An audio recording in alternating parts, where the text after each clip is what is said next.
Welcome to my channel. అందరికీ hi. నా వీడియోలు చూస్తున్నందుకు చాలా సంతోషం. అలాగే లైక్ చేయండి, షేర్ చేయండి, సబ్స్క్రైబ్ చేయండి, ఇంకా బెల్ ఐకాన్ క్లిక్ చేయండి. ఇంకా కథలోకి వెళ్ళిపోదాం, వచ్చేయండి. అనగనగా ఒక బ్రాహ్మణ పల్లె. ఆ పల్లె ఒక ఆహ్లాదకరమైన పచ్చని పొలాల మధ్య కొండల అంచున ఉండేది. ఆ పల్లెలో శివానందం అనే ఒక బాలుడు ఉండేవాడు. చాలా మంచివాడు, ఎవరికైనా సహాయం చేయాలనే మనసున్నవాడు, మంచి దైవభక్తుడు.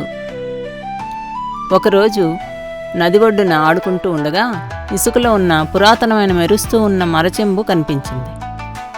అందులో ఏముందా అని చూడాలనిపించి ఆ చెంబును జాగ్రత్తగా శుభ్రపరుస్తాడు.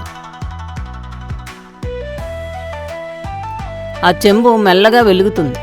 ఆశ్చర్యపోయి ఎవరైనా ఉన్నారా అని చుట్టూ చూస్తాడు. ఆ మాయా మరచెంబు ఏమి చేస్తుందో అని భయపడుతూ పట్టుకుంటాడు. అది మెల్లగా ఓపెన్ అవుతుంది. సడన్గా ఒక మెరుపు వెలుగు నుంచి ఒక దైవశక్తి బయటకు వస్తుంది.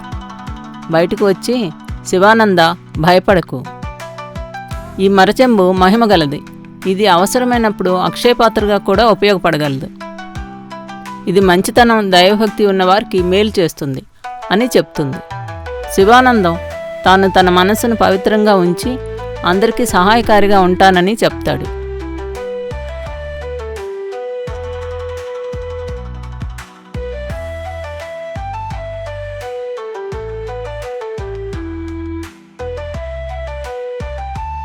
శివానందం మరచెంబు సహాయంతో తన పల్లెకు చాలా సహాయం చేస్తాడు. ఆకలిగా ఉన్నవారికి మరచెంబును అక్షయపాత్రగా వాడి ఆహారం అందిస్తాడు. చెరువులను శుద్ధి చేస్తాడు.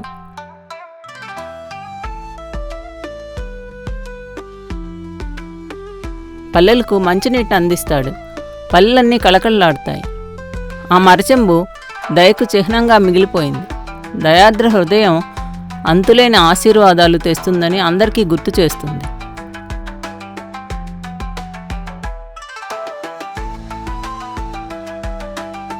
ఒకరోజు ఆ దైవశక్తి మళ్ళీ శివానందానికి కనిపించి, శివానంద, మీ పల్లె చుట్టూ ఉన్న పల్లెలు కూడా సహాయాన్ని కోరుతున్నాయి.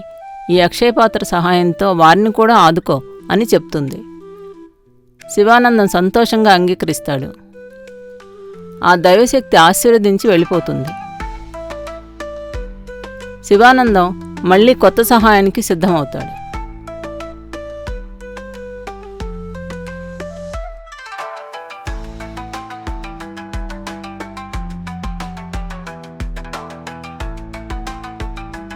ఆ అక్షయపాత్ర సహాయంతో అందరికీ చాలా సహాయం చేస్తాడు. అలా మంచి పేరు తెచ్చుకుంటాడు.